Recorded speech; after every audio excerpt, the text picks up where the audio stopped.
recurrent pregnancy loss.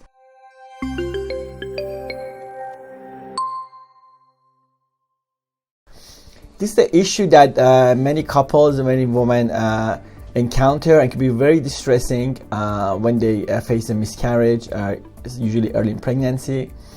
By definition, it's after 3 miscarriages, but most people do a workup after second miscarriage.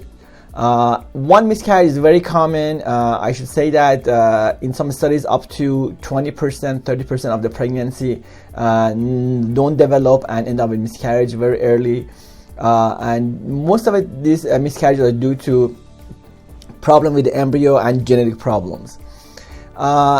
If somebody has 2 or more miscarriages, they need a workup to be done to see what is the cause of this. A basic workup is some blood test for something called antiphospholipid antibody, which is something in the blood that causes a miscarriage.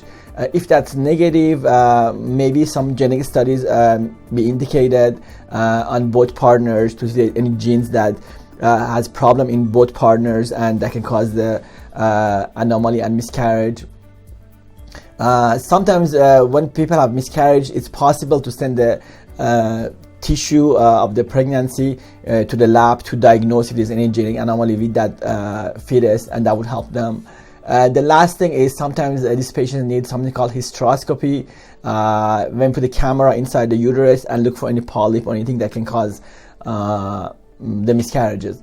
Of course, the basic workup, pap smear, exam, ultrasound, these are things that we do for anybody who has a miscarriage to make sure that we can find the diagnosis of what's going on.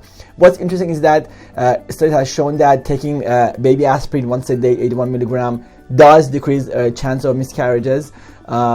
It's recommended for people who do IVF, usually put these patients on baby aspirin. I do recommend anybody with a miscarriage to take a baby aspirin once a day while they're pregnant.